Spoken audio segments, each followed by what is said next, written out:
What is going on, everyone, and welcome back to Nerd Made by Faith. It's been some time. We've got a lot going on. We got a show going on. We got sick. We're trying to heal from that. A lot of good things are happening, though. I have just, as of this morning, what's the day? The 31st, July 31st, I have been accepted into Evangel University to go into worship, ministry, leadership. I am very, very excited for that. On top of that, hopefully, I'm still waiting to hear back, but hopefully I'll also be a member of our worship team at church. I'm waiting for that as well. But today, it kind of has to deal with everything that we're talking about today. But we're talking about calling today. And I don't have a lot of scripture to really go with this one. I do have scripture, and I'm going to get into it, and I might go a little freestyle, but I actually wrote up a sermon type of thing for this particular, so we're going to try to go off that as much as I possibly can today. But calling is a big thing that my wife and I have talked about numerous times, over and over and over again. That calling is something we get confused with. You know, we think that calling means one thing. We think calling is a certain thing that we've wanted to do our whole lives, and that that if we don't do that one thing that I've planned since I was 5 years old, that I have no purpose in life. And that's not at all what calling is. And when I think of, since we're in the nerd realm, when I think of calling, there are two characters that really come to mind. And we talked about Jason last week, and we really got into like Jason and Tommy and whatnot. But we're jumping back into the DC realm, and when I think of calling, in DC there's a lot of characters. We're watching The Flash right now because Serena's never seen it, and Barry talks to Oliver, and Oliver's like, I don't believe that was just coincidence you got struck by the lightning. I think the lightning chose you. I think it was your destiny.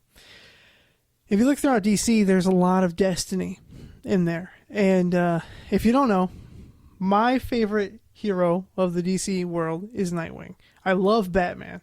Don't get me wrong, I love Batman. But ever since I was a child, I've always had a fondness for the character of Dick Grayson. Especially Chris O'Donnell as that character in Batman Forever and in Batman and Robin. Even though everyone dogs on Batman and Robin, I still enjoy it. Little kid me loves that movie of Christmas of 1997.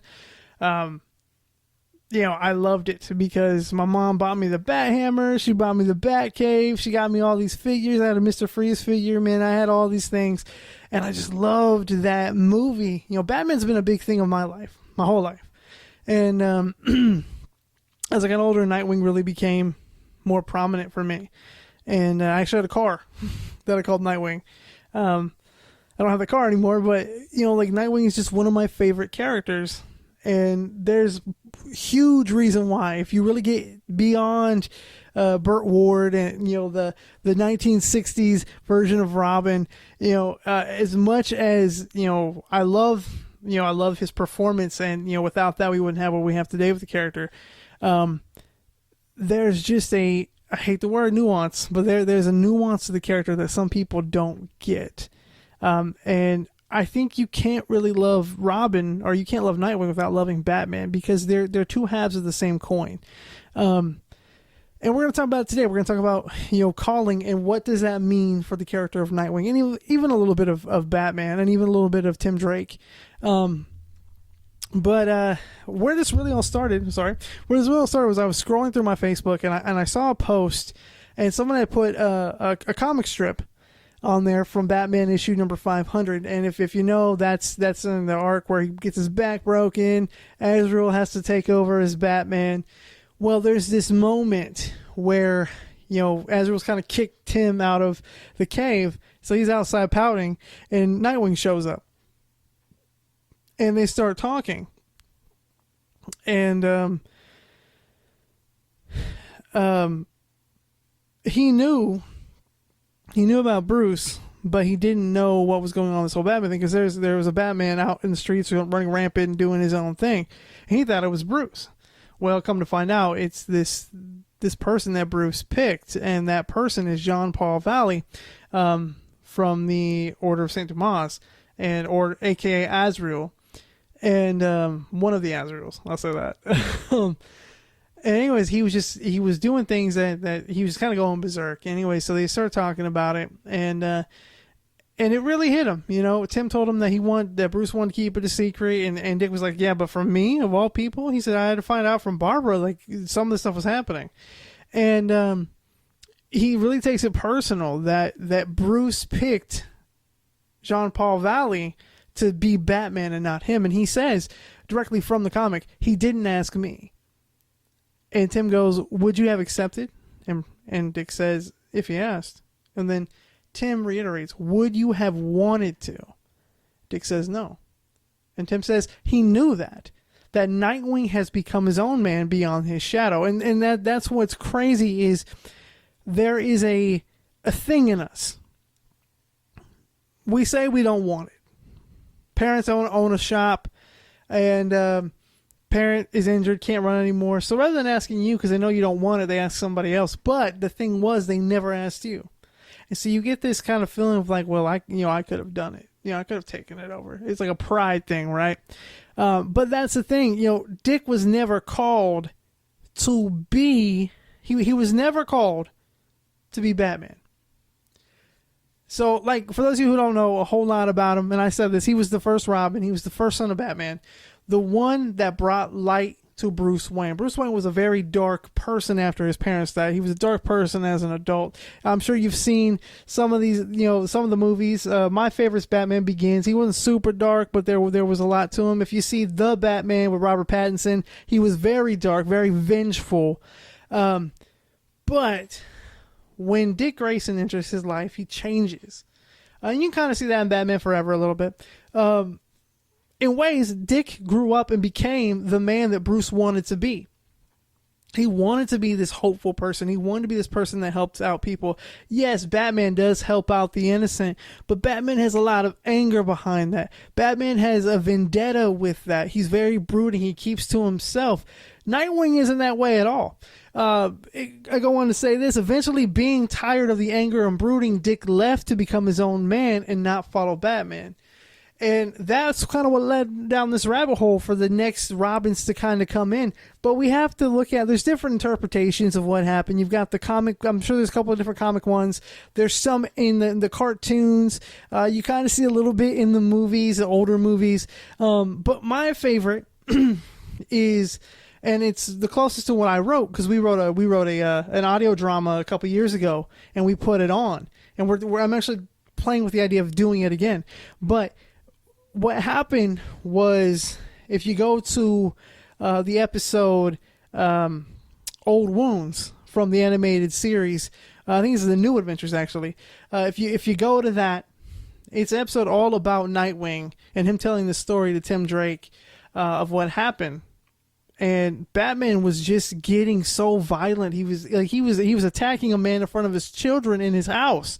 And Dick was like, I'm done with this. No, we're not doing this today. We're not doing this. And then he knows Barbara Gordon is Batgirl. Well, Dick doesn't know that. And then he tells her and gets her involved. Well, the thing is, Dick and Barbara are dating at that point. So he puts his girlfriend in danger.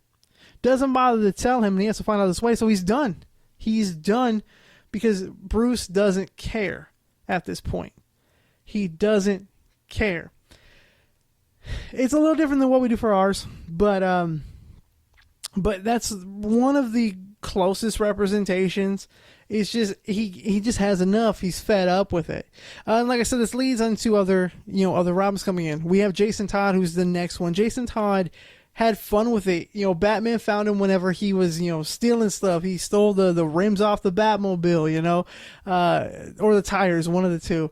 And he took him in, and he loved it, but he treated it like a game. This was a game to him, and he was Robin for a good while. And then, Detective Comics did something, and they killed him off, and they bring him back years later. But then we get Tim Drake. Tim Drake wasn't an orphan at the time, but he saw Batman was not himself. He went even darker.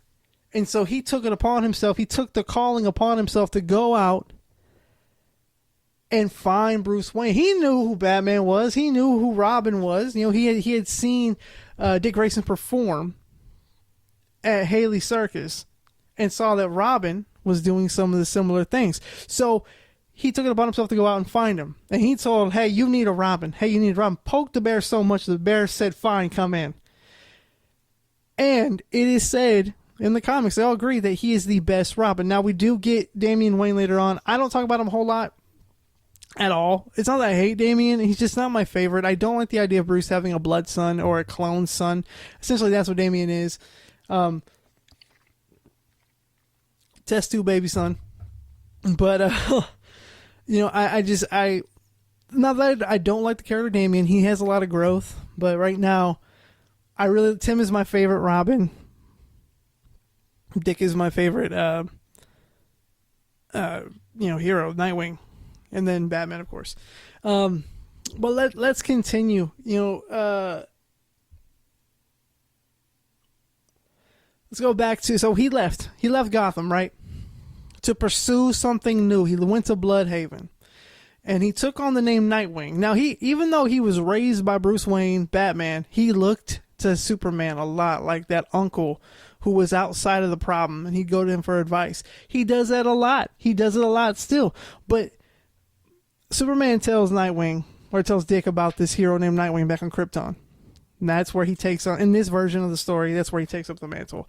They do it differently in Titans. It's a whole weird thing that they do with that. But anyways, so he takes on the name Nightwing.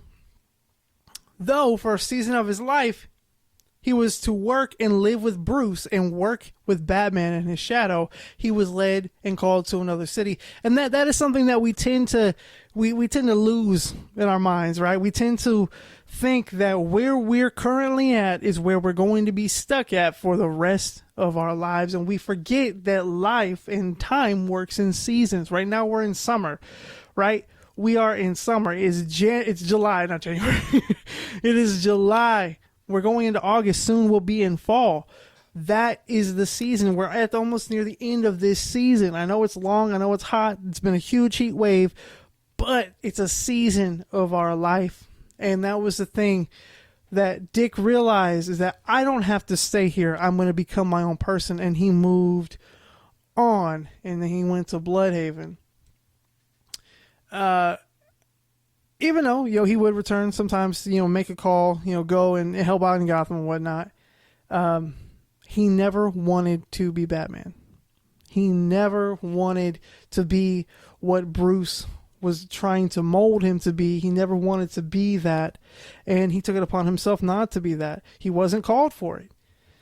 Batman was made out of fear and vengeance, while Nightwing was made to be better. That is why he's better as Nightwing rather than Batman. And that's why I love the title of Nightwing better than Batman. I wrote a song called Anyways, and the hook is, I'm better than Batman anyways. And that's the beauty of the character of Dick Grayson, is he knows that he's meant for more. He wants to help people, which is where we're getting into right here. So we may feel our circumstances is our lot in life, like I just said, but it's only a season. Your calling will appear when you're led down a path you couldn't imagine. So right now, Serena is, today she was like, hey, I really want to get back into dice making. I said, okay. And she told me, she said, I can be, she's a teacher. But she said, I can be a teacher. I can be a voice actress, and I can make things. I can make cosplays. I can do all this. I'm not going to put myself in a box because I feel like that's where I'm supposed to be. I'm like, good. That's what I've been trying to tell her for a long time, is don't put yourself in a box. And that's where she's at. She's realizing her calling is greater than what she was in this certain circumstance in a certain time. Some things take time to grow. We were talking about, don't fixate, don't be like, I want it done tonight. No, it's going to grow, especially the dice making. We got to get like a chamber pot or something like that. We got to get like a vacuum sealer. Like, there's a lot of stuff there. And we're going to need more space. So it's not going to happen tomorrow where she's going to be able to start making dice and sell them. It's more of, this is something she's aiming, wanting to do. And that's that's the thing. We get stuck in this mindset of, this is my lot in life. I'm meant to suffer. I'm meant to do this. No, God did not create you to suffer. God did not want that for you. He does not want that for you. He wants you to live and thrive and flourish and reach people and show people the love that he is showing you. And that kind of leads me to where we're at now, which is if we jump. So we're going from Batman number 500 years ago to a more recent story. This is in Nightwing Leaping into the Light Volume 1. I read it last night, man. It's so good. It's so good. So in this story, Alfred has passed on. He leaves Dick Grayson bunch of money, like billions. He chooses to use that money to help the poor of Bloodhaven. And this very much speaks to Scripture. In Proverbs 31, chapter 31, verses 8 through 9, says, "Speak up for those who cannot speak for themselves, for the rights of all who are destitute. Speak up and judge fairly." And here's the thing. There's more to it. But this is where it really hits home with what happens in this volume. Defend the rights of the poor and needy. So, essentially what happens, I thought I wrote this. Maybe I didn't. Maybe I skipped it. Oh, it's a little bit further down. And it'll kind of come back to mirror. But what happens is he comes in this money. He doesn't know what to do. He doesn't know what to do with it. And then he sees this calling. He sees this opportunity. And he takes it. He jumps into it. He doesn't question it. He just does. In the same volume, he saves a dog who he later names Haley. I'm pretty sure it's Haley. Serena says Hallie, but I'm pretty sure it's Haley, who was being tortured by some thugs. And this is what I love, because this works for Batman too. But so in Isaiah chapter 1, verse 17, "Learn to do right, seek justice, defend the oppressed, take up the cause of the fearless, plead to the case of the widow." It's crazy because, I looked up, I was like, okay, I got to figure out exactly what scriptures I really want to correlate into this one. And the first two that showed up are the first two in here, Proverbs and Isaiah. They popped up and I'm like, this is just like Batman. This is exactly like Nightwing, the way that they work. Defending the rights of the poor and needy. Defend the oppressed. Seek justice. Learn to do right. And it leads into what Dick does. Like Bruce Wayne, billionaire, gives money away all the time. But Dick realized he didn't need all that money. He didn't know what to do with it. So what he decided to do the minute it happened, so he takes Barbara out to go get some food. He hadn't eaten all day. They go to this cheap corner pizza place. He orders 2 slices of pizza, one for her, one for him. But she's like, "You have money now." He's like, "Oh, you're right. Make that 4 slices." Again, didn't change his mindset. Didn't say, "Hey, we're gonna go out and get truffles and we're gonna like get super expensive like Wagyu beef." No, we're gonna go to a local pizza shop here in Bloodhaven and we're gonna get 2 slices of pizza each. And then he sees a homeless man and his son. They walk up to him and say, "Hey, do you have any change?" And they're like, "Oh, I don't carry any cash on me." And he stops for a minute and he thinks, he's like, "Wait a minute. No, I'm going to buy you food. I'm going to buy you so much food. Go get all your friends. I'm going to buy them food too. And on top of that, I'm going to get you a hotel for the next month." So he gets all these people. They run. They go to the pizza place, orders all these pizzas and whatnot. And it's just like Ephesians 4, 1 through 6. "Be completely humble and gentle. Be patient, bearing with another in love." That's all it came from, was this place of love. He saw this man and his son struggling, and he's like, "I've got all this money. I'm going to help out. In fact, I'm going to help all these people out," which led to another point in the story, which isn't super important. But there's like a whole tent city of kids, and like the kids stole his wallet, and there was only $30 in the wallet. And by the time he got there, the kids were so afraid. There's like a villain out that's like taking people's hearts and whatnot. And they were wondering, is that Nightwing? And he's like, "No." And he left the wallet because he felt so bad. He felt very bad. He didn't want them to think he was some monster, so he let them have it.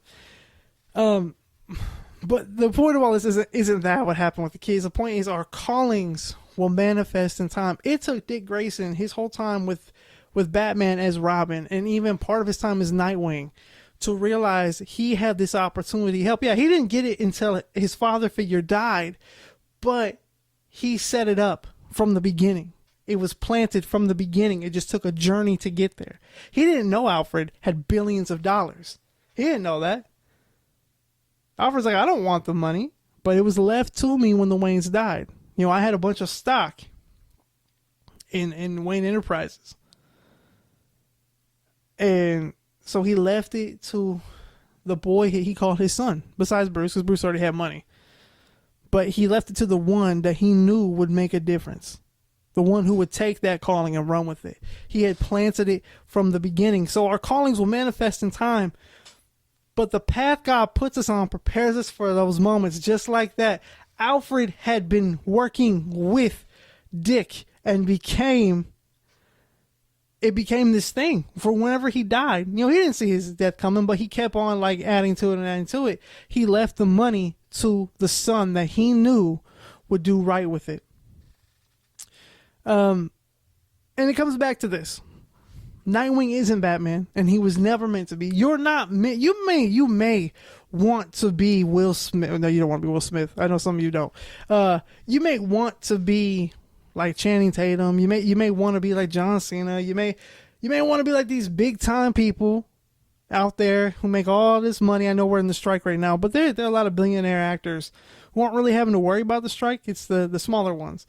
But like they're these big time people with all the, like Elon Musk, like all these people with all this money. You want to be like them because they seem like they've got it. But you were not meant to live that life they were.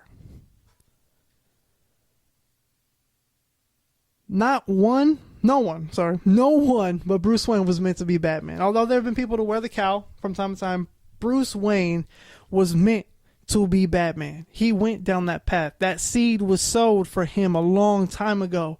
Dick Grayson is the only Nightwing. That seed was sowed a long time ago. You are the only you. No one else can be you. No one else can do the job that you're being called to do. I don't care what the calling is. I don't care if it's to be the best lawnmower. I don't care if it's, you're supposed to have a lawn company and help people out. I don't care if you're meant to be a lunch lady and reach these children every day. I don't care if you're supposed to sing in the worship band, as a backup singer. I don't care if you're supposed to watch children and nurture them. Whatever your calling is supposed to be, God will lay that path out in front of you to get you to that calling, to make that difference in life. We were meant to be us and live the calling that God has laid out for us. We just have to keep going. We just have to keep being ourselves. We have to keep following in faith. And not worry about what Jimmy's got or what Jane's got. We don't even worry about what the neighbor has. Their path is different than ours. They may be on the same path as us right now, but we're not meant to walk the same path all the way through. We are not meant to do that. And that's the crazy thing about it, is we're not meant to be alone. And we're not meant to feel like we have to go through this alone. But we can't be like, no, I'm sorry. We can't sit there and say, I wish that I had what they had. No. I want to be like them. I would love to reach people the way they do. You can say stuff like that, but don't say, I want what he has.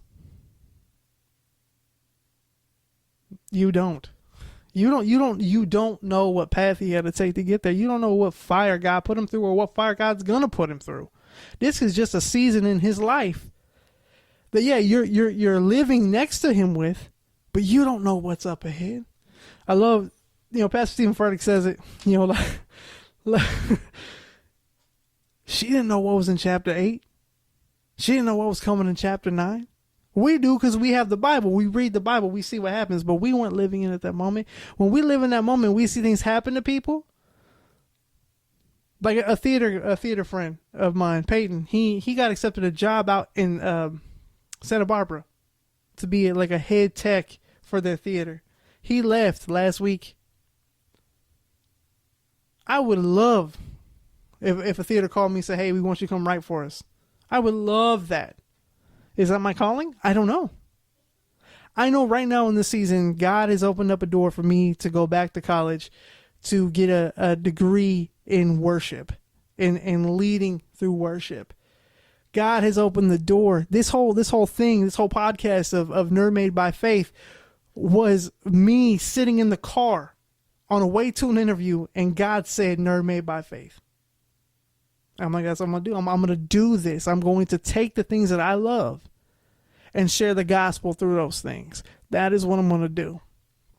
That's my calling right now. My calling last summer was to react to videos. Put on a show. I'm putting on a show right now about second chances. You know, there are things. God opens doors for a reason. There's a path set out for you. And you're probably like, this is weird. You know, like the GPS, you look at the GPS and it takes you back road and you're like, wait a minute, why am I in the hood? God, why are we going this way? Well, you can't go. The main road is blocked. So you got to take down this dark path for a little bit, and then I'll shoot you through. But we get so worried about the fact that we are in the hood, or the fact that we are here, but hey, they're going the other way. God's like, look, no, this is the way you got to go right now. It's so interesting, and it's scary. But that's why it's called faith, right? That is why it's called faith. But I'm going to go ahead and end this with a prayer, like I always do. If you got anything that you need prayed about, let me know in the comments below, and we'll get it next time. But let's go ahead. Dear Heavenly Father, I just want to thank you today for another amazing day. You know, the world that we live in is ever changing. And yes, there are dark things here, and there are fights, and there are wars. But the fact that we are right here where we're at, talking about things that we enjoy, getting to talk about you, that is just something to give praise about. Lord, I just want to just pray for anybody out there right now who is listening. I apologize about hitting the mic. That is listening, who doesn't have a calling, who feels like they are stuck in the same season, rotating their tires. They're not sure where they're meant to go. You know, they feel like they need to follow this one person, and they want to be just like this one person, or they want to go on their own route, but they're afraid to go. Fear is getting in their way. God, I just pray you give them clarity. I just pray that you give them certainty, that to trust in your word and to trust the path that you have laid for them moving forward, that their calling will manifest if it hasn't manifested already, that the next chapter will show, you know, growth and beauty and just so much fruit that has just harvested. Lord, I just pray that you reach deep down into whoever needs you today and just show them the love that you have for them. Lord, I pray, like last time, I pray that we would be like Jason's, but today I pray that we're more like Dick Grayson's, where we accept our calling, that whenever it does manifest itself, we know to jump on it right then and there, that whatever it is that you are saying for us to do, that we get the hint right there, that we know when to move with you and not to move against you. That is what I pray for. We love you and we thank you every day for the blessings that you give us. In your name I pray, amen. All right, guys. Thank you so much for listening today. I'm going to try to be up more on this. There's a lot going on. We've been sick. We've had rehearsals.